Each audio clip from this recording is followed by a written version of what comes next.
नमस्कार, आदाब, सत श्री अकाल दोस्तों। स्वागत है आप सबका मेरे YouTube चैनल स्वप्निल जंक्शन पर और मैं आशा करता हूं कि आप सभी स्वस्थ और सुरक्षित होंगे। दोस्तों, सबसे पहले बात होगी आंदोलनकारी किसान संगठनों के नेताओं और केंद्र सरकार के मंत्रियों के बीच हुई 10वें दौर की उस वार्ता के विषय में, जो वार्ता कल हुई देश की राजधानी दिल्ली में। स्थल वही था जहां पर पिछली 9 दौर की वार्ताएं हुई हैं, यानी विज्ञान भवन, और नतीजा भी वही निकला जो कि पिछली 9 वार्ताओं के दौरान निकला था। यानी इस बार जो कल 10वें दौर की वार्ता हुई उसमें भी किसी प्रकार का कोई समाधान नहीं निकल सका। यानी वो जो गतिरोध है किसान संगठनों के बीच, किसानों के बीच और केंद्र सरकार के बीच, वो गतिरोध नहीं टूट सका, वो डेडलॉक नहीं टूट सका। लेकिन यहां पर दोस्तों एक बात गौर करने वाली यह है, जिसके विषय में आज इस वीडियो की शुरुआत में ही मैं आपसे बात करना चाहता हूं, जो कि इस वीडियो का सबसे अहम मौजू भी है, सबसे अहम मुद्दा भी है। यह बात यह है दोस्तों कि जिस केंद्र सरकार ने देश की संसद से, देश की पार्लियामेंट से कृषि कानूनों को पास कराया, जिन कानूनों पर, ध्यान से सुनिएगा, जिन कानूनों पर राष्ट्रपति, महामहिम राष्ट्रपति महोदय की हस्ताक्षर हुए, उनकी मुहर लगी, उसके बाद इन तीनों कानूनों को देश में अमल में लाया गया, इनका क्रियान्वयन किया गया। अब केंद्र सरकार द्वारा ही इस बैठक के माध्यम से, इस बैठक के भीतर आंदोलनकारी किसान नेताओं के सामने यह प्रस्ताव रखा गया कि हम इन तीनों कृषि कानूनों को निश्चित काल तक के लिए स्थगित कर सकते हैं, क्योंकि हमें सोच विचार करने के लिए इन कानूनों के और इस आंदोलन के तमाम बिंदुओं पर चर्चा करने के लिए, सोच विचार करने के लिए हमें कुछ समय की आवश्यकता है, उसमें समय लगेगा। लिहाजा हम आपके सामने ये प्रस्ताव रखते हैं। यानी केंद्र सरकार की तरफ से जो मंत्रीगण वहां पर मौजूद थे, उन्होंने ये बात कही किसान नेताओं से कि अगर आप ये बात माने तो हम इस कानून पर विचार कर सकते हैं, इन तमाम कानूनों पर, और हम इन कानूनों को 6 महीने से लेकर 1 साल तक, और अगर जरूरी पड़ा तो 1.5 साल तक निलंबित कर सकते हैं, यानी स्थगित कर सकते हैं, निश्चित काल तक के लिए स्थगित कर सकते हैं, होल्ड पर रख सकते हैं। ये जो बात मैंने आपसे कही दोस्तों, ये कल केंद्रीय कृषि मंत्री नरेंद्र सिंह तोमर ने प्रेस कॉन्फ्रेंस में कही। अब दोस्तों मैं आपको एक बात बताना चाहूंगा कि इस बैठक में वही 3 मंत्री मौजूद थे जो कि पिछले 9 दौर की वार्ताओं में शामिल थे। तो ये 10वें दौर की वार्ता थी और एक वार्ता हुई थी केंद्रीय गृह मंत्री के साथ। मैं अभी उस वार्ता को नहीं गिन रहा हूं, क्योंकि उसमें ये जो इस पूरी बैठक में जितनी भी अभी 9 दौर की, 10 दौर की जो बैठकें हुई हैं, इसमें 40 नेता पहुंचते हैं, लेकिन उस बैठक में 13 नेता ही पहुंचे थे, इसलिए हम उसको एक प्रकार से पूर्ण बैठक नहीं मान सकते हैं। लेकिन जो ये 10 बैठकें हुई हैं, 10 बार जो वार्ताएं हुई हैं, शायद मेरा ऐसा मानना है, ये मेरा निजी रूप से मेरा मानना है, मेरा ये व्यू पॉइंट है कि शायद सरकार ने अर्थव्यवस्था को चलाने के लिए, क्योंकि आप ये बात जानते हैं कि किसानों ने देश की राजधानी दिल्ली की सीमाओं पर एक प्रकार से अपना डेरा डाल रखा है, घेर रखा है सीमाओं को, चाहे वो गाजीपुर का बॉर्डर हो जो कि उत्तर प्रदेश से लगता है, या फिर हो टिकरी बॉर्डर, या हो सिंघू बॉर्डर जो कि हरियाणा से लगता है। तो यहां पर आप एक चीज देखिएगा कि चूंकि देश की राजधानी दिल्ली की सीमाओं पर किसान बैठे हुए हैं, लिहाजा वहां पर जो उद्योग है वहां पर बहुत ज्यादा नुकसान हो रहा है, जिसका नतीजा यह है कि देश की अर्थव्यवस्था को भी नुकसान पहुंच रहा है किसी ना किसी तरीके से। लेकिन यहां पर बात यह है दोस्तों, मेन पॉइंट यह है कि सरकार को उद्योगों की, सरकार को उन कॉरपोरेटों की अर्थव्यवस्था की चिंता है, लेकिन जो क्षति किसानों को हो रही है, क्योंकि यहां पर आपको एक चीज भली भांति रूप से याद रखनी चाहिए, पता होनी चाहिए कि ये जो हजारों की संख्या में किसान देश की राजधानी दिल्ली के बॉर्डर्स पर पिछले 56 दिनों से, आज 97वां दिन है, 57th डे है आज, इतने लंबे समय से ये लोग आंदोलन कर रहे हैं, तो इन्हें भी क्षति पहुंच रही है। लेकिन कहीं ना कहीं सरकार को किसानों को होने वाली क्षति से किसी प्रकार की कोई सरोकार नहीं है, कोई संबंध नहीं है। एक बात और दोस्तों मैं आपको कहना चाहूंगा कि ये जो प्रस्ताव दरअसल सरकार की ओर से इस पूरी बैठक में रखा गया, ये हो सकता है कि ये आखिरी दांव खेला गया हो, आखिरी चाल चली गई हो, क्योंकि अब एक प्रकार से अगर आपने ये कहा है, यानी सरकार की ओर से ये बयान आया है कि हम उन कानूनों को स्थगित कर देंगे जिन कानूनों को हम ही ने पास करवाया है, यानी एक प्रकार से सरकार कहीं ना कहीं तैयारी कर रही है कि हम अगर अगली बार आंदोलन होता है, मान लीजिए अब ये हुआ नहीं है, सिर्फ प्रस्ताव रखा गया है, मैं आपको ये बताना चाहूंगा, लेकिन मान लीजिए अगर ये कानून, जो तीनों कानून है, अगर इन्हें 1.5 साल तक के लिए, फर्ज कीजिए कि अगर इन्हें स्थगित कर दिया जाता है और फिर अगर आंदोलन फिर से खड़ा होता है, तो फिर क्या सरकार और बेहतरीन तैयारी के साथ आ सकेगी, ये भी आपको देखना पड़ेगा, क्योंकि यहां पर सरकार का पॉइंट ये है कि हमें आंदोलन को खत्म करना है। इसीलिए जब प्रेस कॉन्फ्रेंस में जब ये बात कहते हैं नरेंद्र सिंह तोमर कि आंदोलन खत्म होना चाहिए, जब एक पत्रकार उनसे सवाल पूछते हैं कि इस पूरी बैठक में जीत किसकी हुई, जीत किसानों की हुई या फिर हुई आपकी, तो वो कहते हैं कि लोकतंत्र की जीत हुई। लेकिन सच आप जानते हैं दोस्तों, सच ये है कि सरकार तैयारी करना चाहती है, क्योंकि कोई भी हुक्मरान या कोई भी हुकूमत, कोई भी सरकार, चाहे फिर वो लोकतंत्र ही क्यों ना हो, नहीं चाहती कि उसके खिलाफ आवाज बुलंद हो। जबकि एक बात आप याद रखिएगा कि लोकतंत्र की आत्मा ही प्रोटेस्ट होता है।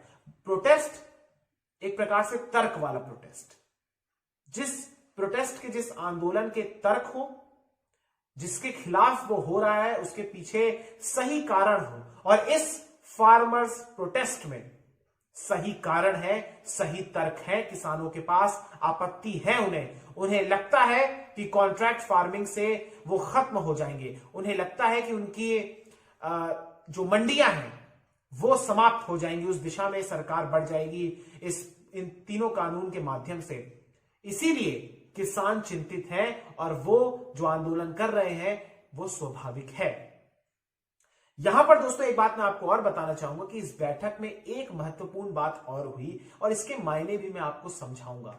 सबसे पहले दोस्तों ये बात आप जान लीजिए कि जो मैंने आपको बताया कि सरकार ने इन तीनों कानूनों को निलंबित करने की बात रखी, जिस पर किसान नेताओं ने उनसे कहा, वहां पर जो मौजूद थे, कि उन्होंने गंभीरता के साथ विचार किया। उन्होंने कहा कि आप हमें कल तक का समय दीजिए, यानी आज का समय दीजिए, और आज के समय, आज बैठक हो रही है, इस बैठक में फैसला लिया जाएगा तमाम किसान नेताओं के बीच। चूंकि आप ये बात जानते हैं कि तकरीबन 500 के आसपास संगठन हैं इस पूरे आंदोलन के भीतर, तो सबसे बात करना, सबसे विचार विमर्श करते रहना और सबको उन तमाम बातों से अवगत कराना जो कि सरकार के साथ बैठक हुई है, ये आसान काम नहीं है। लिहाजा कुछ विचार विमर्श करने के लिए उन्होंने समय मांगा। उन्होंने कहा कि अगली बैठक जो कि 22 तारीख को होगी, 22 तारीख को प्रस्तावित है, यानी कल प्रस्तावित है, उस बैठक में किसान नेता अपने निर्णय से केंद्र सरकार को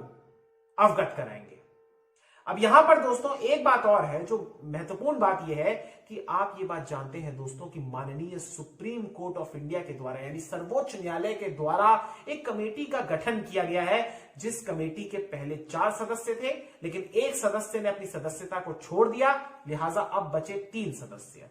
इन तीनों सदस्यों की बैठक 19 तारीख को हुई, उसकी मैं बातें आपको बताऊंगा। लेकिन एक बात मैं आपको और बताना चाहूंगा कि जब ये बैठक, जब ये कमेटी बन चुकी है, एक बैठक हो चुकी है, उसके बाद केंद्र सरकार ने ये बात आज कही कि एक और कमेटी का गठन किया जाए, जिसमें आपके प्रतिनिधि हो, यानी किसानों के प्रतिनिधि भी होंगे, और जिसमें हमारे प्रतिनिधि हो, यानी सरकार के प्रतिनिधि होंगे। यानी कमेटी जिसका गठन सुप्रीम कोर्ट ने किया है, उसके समकक्ष एक और कमेटी बनाने का प्रस्ताव रख दिया सरकार ने। अब मेरा सवाल यह है कि क्या आप सुप्रीम कोर्ट की कमेटी को नहीं मानते हैं? क्योंकि जब विशेषज्ञों से सुसज्जित, मैं उनके निजी व्यू पॉइंट्स पर अभी नहीं टिप्पणी करना चाह रहा हूं, कौन किसके समर्थन में, इस बात पर टिप्पणी नहीं कर रहा हूं। मैं सिर्फ इतना कह रहा हूं कि जब एक विशेषज्ञों की समिति बन चुकी है, जिसे सुप्रीम कोर्ट ने नामित किया है, गठन किया है, आप उसके समकक्ष सरकार से मैं सवाल पूछ रहा हूं कि आप कैसे एक और कमेटी का गठन कर रहे हैं या करने का प्रस्ताव रख रहे हैं, यह भी सवाल है। बहरहाल किसानों ने यह बात कही है कि वो किसी भी कमेटी के सामने नहीं जाएंगे, चाहे फिर वो सुप्रीम कोर्ट की कमेटी हो या फिर हो सरकार द्वारा एक गठित कमेटी। एक बात और है कि किसानों ने भी एक प्रकार से कहा है कि ये सकारात्मक तरीके से सरकार ने एक पहल की है। पहल इस बात को लेकर की है कि उन कानूनों को निलंबित किया जाए, स्थगित किया जाए एक निश्चित काल तक। तो इस पर किसान, जितने भी किसान नेता हैं, वो अपने समर्थकों के साथ, अपने नेताओं के साथ, किसानों के साथ जो आंदोलन कर रहे हैं उनके साथ वो बैठक कर फिर सरकार को इस निर्णय से अवगत कराएंगे। तो ये पूरी की पूरी ये वार्ता हुई, करीब करीब 4 घंटे तक ये वार्ता चली और उसके बाद ये निर्णय निकलकर सामने आया। हालांकि एक बात आपको मैं बताऊंगी, जब कॉन्फ्रेंस हो रही थी, जब पत्रकारों से मुखातिब हो रहे थे केंद्रीय कृषि मंत्री, तो उन्होंने कहा कि आज भी बड़े ही सौहार्दपूर्ण तरीके से ये बैठक संपन्न हुई है और सरकार ने खुले दिल और बड़े दिल के साथ विचार किया है। और ये बात कहते हुए, ये वाक्य कहते हुए उनके चेहरे पर हंसी आ रही थी। उन्हें ऐसा लग रहा था जैसे ये आंदोलन मजाक है, ऐसा मेरा मानना है। क्योंकि जिस प्रकार से, जिस सरकास्टिक वे में उन्होंने वो स्माइल दी, वाकई में प्रश्न उठता है कि क्या केंद्र सरकार को इस बात का एहसास है कि किसान आंदोलन के चलते जो 56 दिन बीत चुके हैं, आज 57th डे है और ना जाने कितने दिनों तक ये आंदोलन चलेगा, उस दौरान 70 से ज्यादा किसानों की मौत हो चुकी है।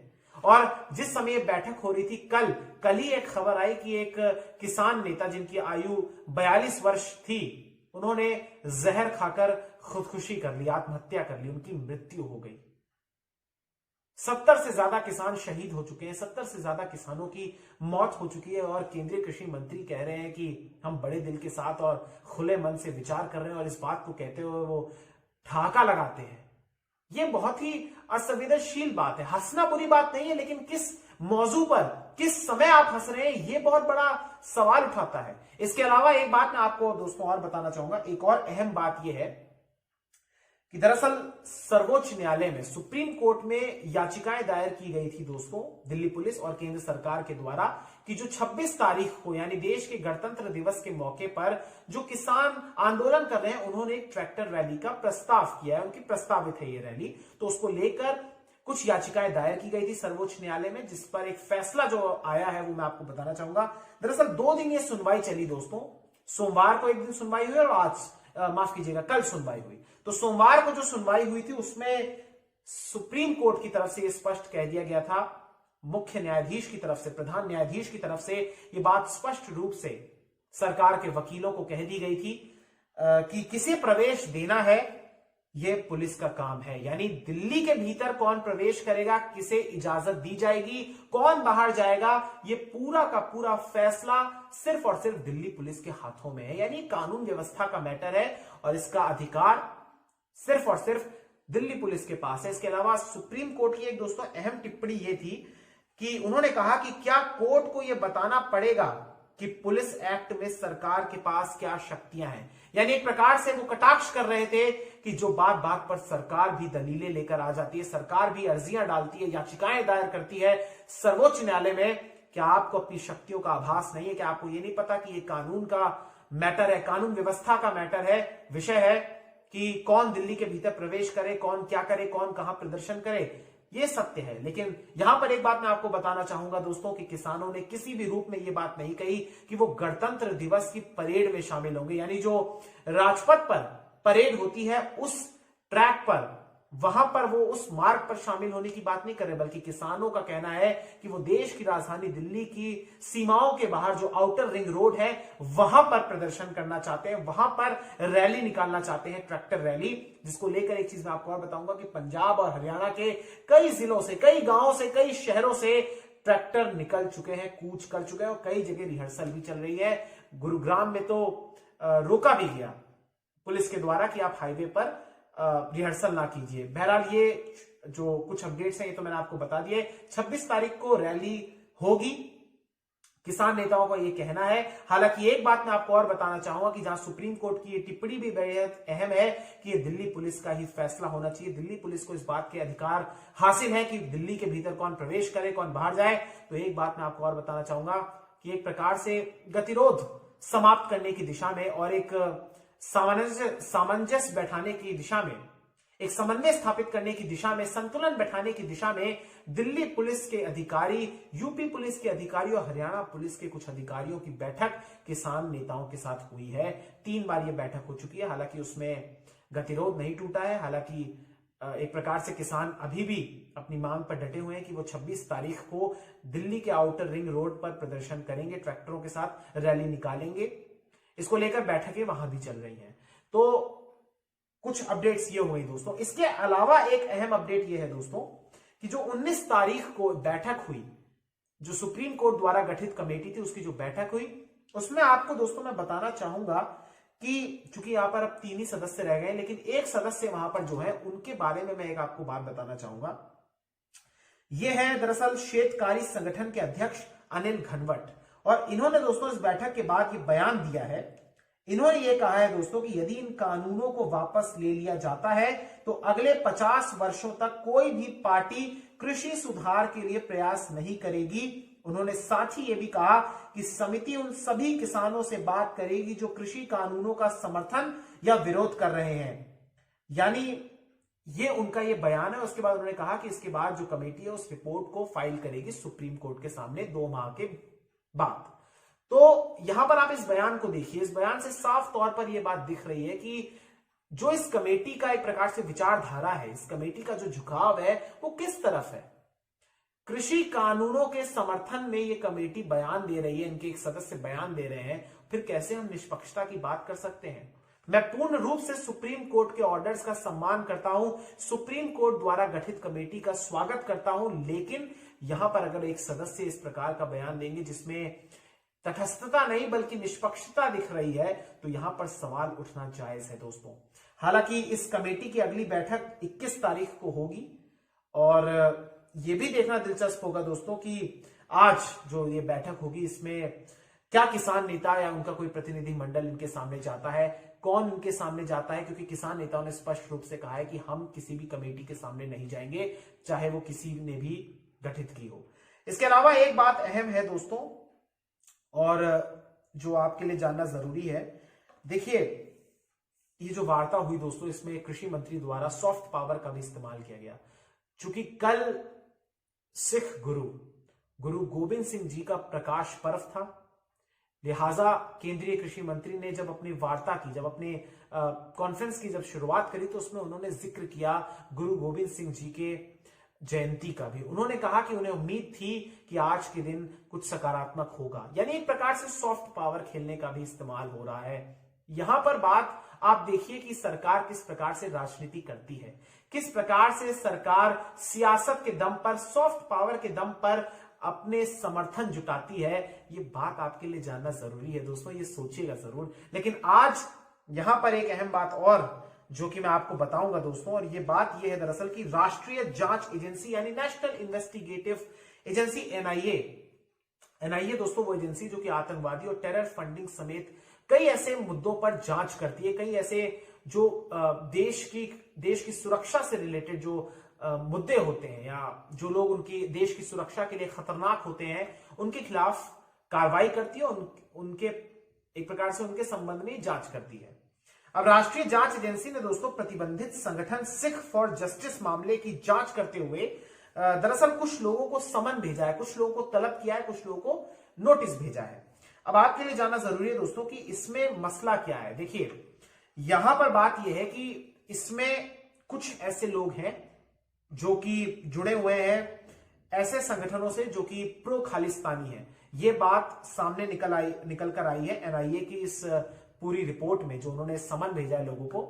यह आपके लिए जानना जरूरी है दोस्तों कि एनआईए में जिन लोगों को नोटिस भेजा है एनआईए ने, दरअसल उसमें जसबीर सिंह रोड जो कि जरनैल सिंह भिंडरवाला इसका रिश्तेदार है, इसे भेजा गया। जरनैल सिंह भिंडरवाला दोस्तों आपको याद होगा कि ऑपरेशन जो ब्लू स्टार हुआ था, जिस समय पवित्र स्वर्ण मंदिर के भीतर इसने शरण ले ली थी, ये मैं आपको बता रहा हूं कि जिस टाइम पंजाब में आतंकवाद था, उस दौरान जब ऑपरेशन ब्लू स्टार चलाया गया था, तो यही था वो व्यक्ति जिसने एक प्रकार से गरिमा को बिगाड़ा था, गरिमा को नुकसान पहुंचाया था पंजाब की और देश की भी।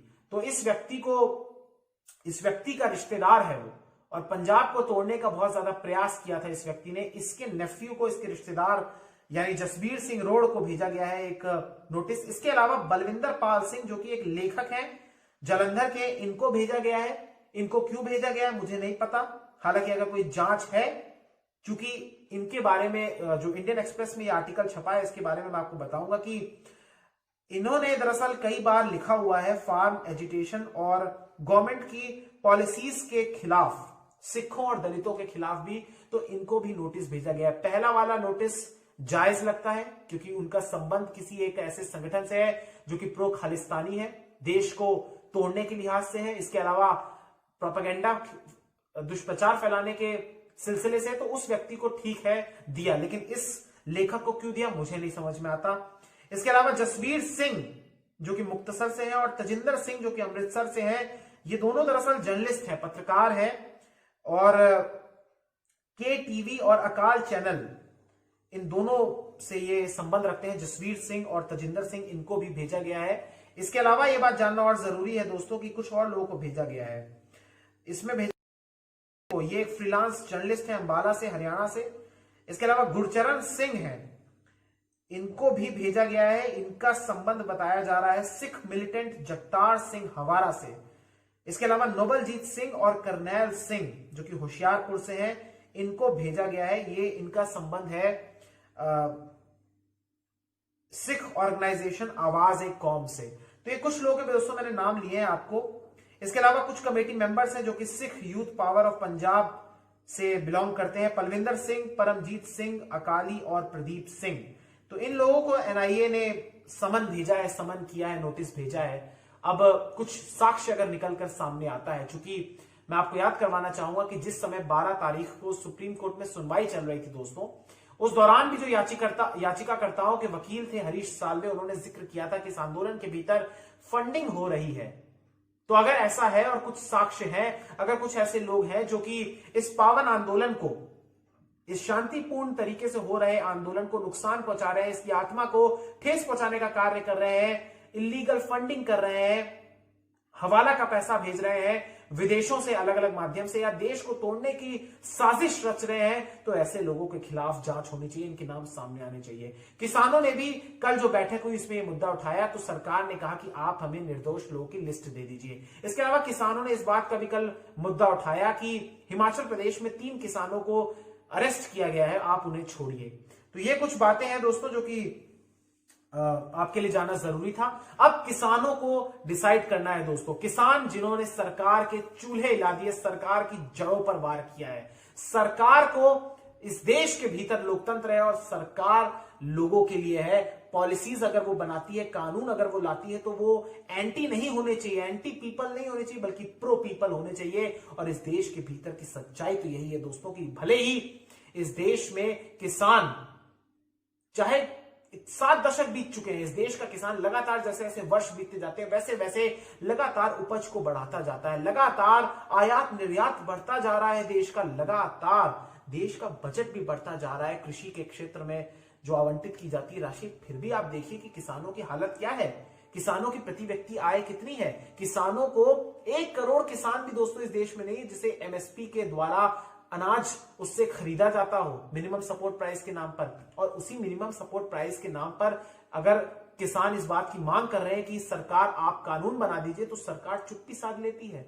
और सरकार से जब कहा जाता है कि आप इन कानूनों को वापस ले लीजिए, एमएसपी पर लीगल गारंटी दे दीजिए, स्वामीनाथन आयोग की रिपोर्ट को उसको लागू कर दीजिए देश के भीतर, तो फिर वो सरकार कहती है कि हम संशोधन के लिए तैयार हैं, हम स्थगित कर देंगे और आप हमें जवाब दीजिए क्या सोचते हैं आप।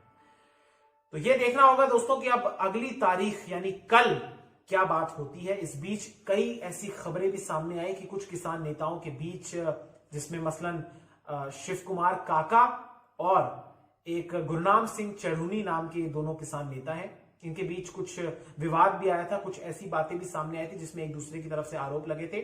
हालांकि बाद में एक पक्ष की ओर से कहा गया कि आपसी रंजिश के कारण था, तो दूसरे पक्ष की ओर से कहा गया कि मैंने ऐसा कुछ कहा ही नहीं था। हालांकि फिर बाद में ये भी चर्चा हुई कि अब दोनों में एकता हो गई है। तो ये भी कुछ बातें हैं दोस्तों कि इस पूरे आंदोलन के भीतर सरकार की एक साजिश है कि वो इसे तोड़ना चाहती है, और वो किस हद तक सफल होती है, किस प्रकार से एजेंसीज का इस्तेमाल करती है, ये सोचना होगा, ये दिलचस्प होगा दोस्तों। अब देखना होगा दोस्तों कि क्या सरकार अपने मंसूबों में कामयाब होती है, क्या वो इस आंदोलन को उस दिशा में लेकर चली जाएगी, फैटीग की दिशा में ले जाएगी जिससे लोग अपने आप वापस चले जाएं, या फिर किसान अपने निर्णय से, अपनी इच्छा शक्ति के दम पर इस आंदोलन को जिंदा रखेंगे और केंद्र सरकार को विवश कर देंगे कि आप इन तमाम कृषि कानूनों को वापस लीजिए और एमएसपी पर कानूनी गारंटी दीजिए, ताकि फिर कभी कोई भी गवर्नमेंट सिर्फ इस नाम पर, सिर्फ रिफॉर्म के नाम पर कोई ज्यादती ना कर सके और बिना किसी को भरोसे में लिए हुए, बिना स्टेक होल्डर्स को भरोसे में लिए हुए कोई ऐसा निर्णय, कोई ऐसा कानून पास ना करवा दे या निर्णय ना ले ले जिससे उसी को आपत्तियां हो जिसके प्रति वो आया हो।